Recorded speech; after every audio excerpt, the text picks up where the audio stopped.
My name is Sunny Zhang Manni. Student number is S0541040. Level is freshman. Speech title: Kills Dark. Why you should talk to strangers. There are things we say when we catch the eye of a stranger or neighbor walking by. We say, "Hello, how are you? It's a beautiful day, how do you feel?" That sounds kind of meaningless, right? And in some ways, they are. They have no semantic meaning. It doesn't matter how you are or what the day is like. They have something else. They have social meaning. What we mean when we say those things is, "I see you there." I'm obsessed with talking to strangers. I make eye contact, say hello, I hope for help, I listen. I get all kinds of stories. About 7 years ago, I started documenting my experience to try to figure out why. What I found was that something really beautiful was going on. This is almost poetic.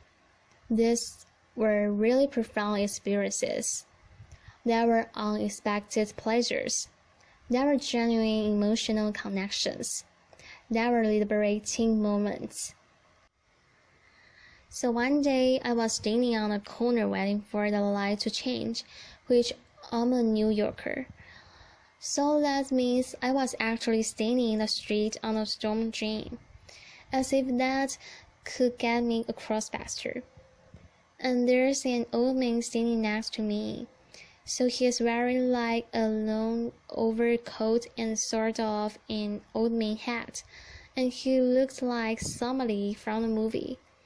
And he says to me, "Don't stand there, you might disappear." So this is absurd, right? But I did what he said. I stepped back onto the sidewalk, and he smiled and he said, "Good, you never know. I might have turned around and zoop, you're gone." This was weird, and also really wonderful. He was so warm, and he was so happy that he'd saved me. We had this little bond. For a minute, I feel like my existence as a person had been noticed, and I was worth saving. The really sad thing is, in many parts of the world, we're raised to believe that strangers are dangerous by default, that we can't trust them, that they might hurt us. But most strangers aren't dangerous. We're uneasy around them because we have no context. We don't know what their intentions are. So instead of using our perceptions and making choices, we rely on this category of stranger. I have a 4-year-old. When I say hello to people on the street, he asks me why. She says, "Do we know them?" I say no, they're our neighbor.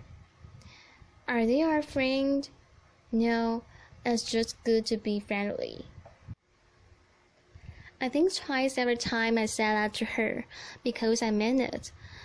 But as a woman particularly, I know that not every stranger on the street has the best intentions. It is good to be friendly, and it's good to learn when not to be. But none of that means we have to be afraid. There are 2 huge benefits to using our senses instead of our fears. The first one is that it liberates us. When you think about it, using perceptions instead of categories is much easier said than done. Categories are something our brains use. When it comes to people, it's sort of a shortcut for learning about them.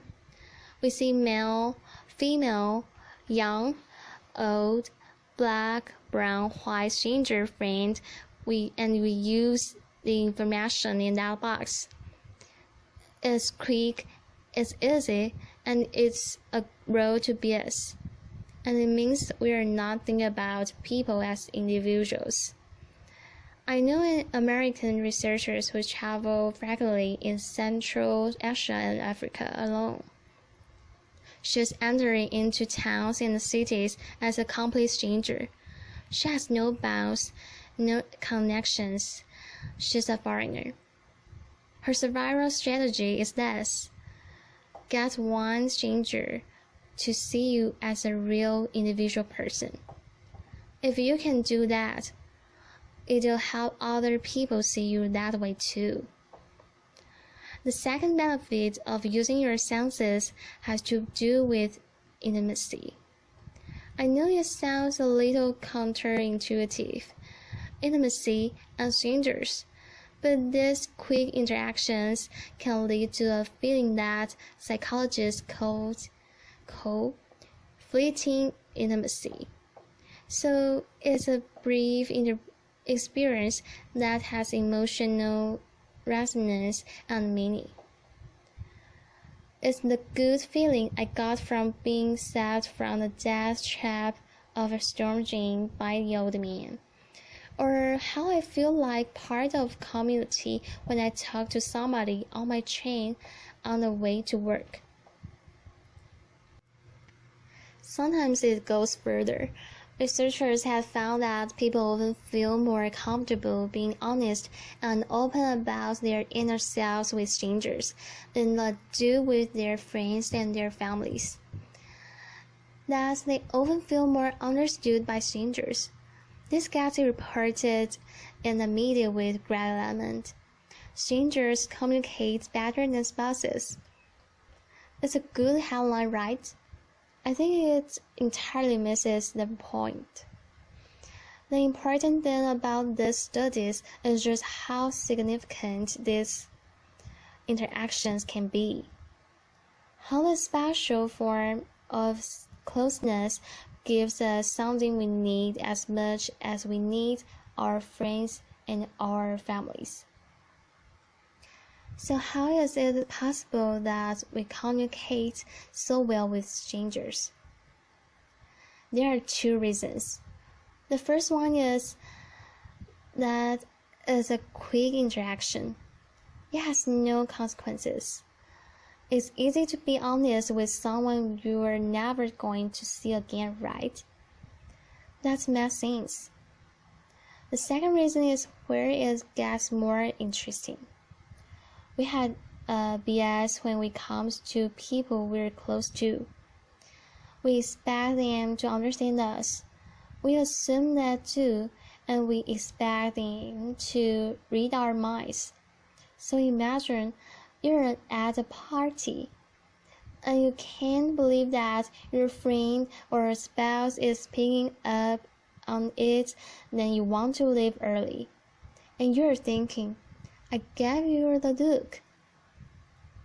With a stranger, we have to start from scratch. We tell the whole story. We explain who the people are, how we feel about them. We spill out all the inside jokes. And guess what? Sometimes they do understand us a little better. Okay, so now that we know that talking to strangers matters, how does it work? There are unwritten rules we tend to follow. The rules are very different depending on what country you're in, what culture you're in.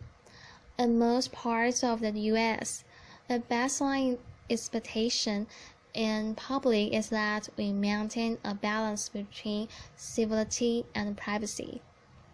This is known as civil inattention.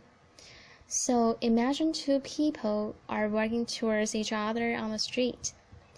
They'll glance at each other from a distance. That's the civility, the acknowledgement, and then as they get closer, they'll look away to give each other some space. In other cultures, people go to extraordinary lengths not to interact at all. People from Denmark tell me that many Danes are so averse to talking to strangers that they would rather miss their stop on the bus than say "excuse me" to someone that they need to get around. Instead, there's this elaborate shuffling of bags and using your body to say that you need to get past, instead of using two words. In Egypt, I'm told, it's rude to ignore a stranger. And there's a remarkable culture of hospitality. Strangers might ask each other for a sip of water, or if you ask someone for directions, they're very likely to invite you home for coffee. You see these unwritten rules most clearly when you're broken, or you're in a new place, or you're trying to figure out what the right thing to do is. Sometimes breaking the rules a little bit is where the action is. In case it's not clear, I really want you to do this, okay? So here's how it's going to go. Find somebody who is making eye contact. That's a good signal. The first thing is a simple smile. If you're passing somebody on the street or in the hallway here, smile, see what happens. Another is triangulation. There's you, there's a stranger, there's some third thing that you both might see and comment on, like a piece of public art or somebody preaching in the street or somebody wearing funny clothes. Give it a try. Make a comment about that third thing and see if it starts a conversation. Another is what I call noticing. This is usually giving a compliment. I'm a big fan of noticing people's shoes. I'm actually not wearing fabulous shoes right now, but shoes are fabulous in general. And they're pretty neutral as far as giving compliments goes. People always want to tell you things about their awesome shoes. You may have already experienced the dogs and the babies principle. It can be awkward to talk to someone on the street.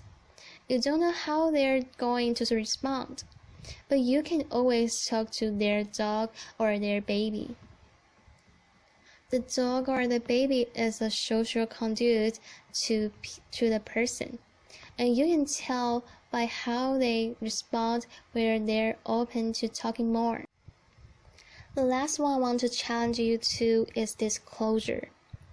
This is a very vulnerable thing to do, and it can be very rewarding. So next time you're talking to a stranger and you feel comfortable, telling something true about yourself, something really personal. You might have that experience I talked about of feeling understood. Sometimes in conversation, it comes up, people ask me, "What does your dad do?" or "Where does he live?" And sometimes I tell them the whole truth, which is that he died when I was a kid. Always in those moments, they share their own experiences of loss. We tend to meet disclosure with disclosure, even with strangers. So here it is. When you talk to strangers, you're making beautiful interruptions into the expected narrative of your daily life and theirs. You are making unexpected connections. If you don't talk to strangers, you are missing out on all of that. You spend a lot of time teaching our children about strangers. What would happen if we spend more time teaching ourselves? We could reject all the ideas that make us so suspicious of each other. We could make a space for change. Thank you. Applause.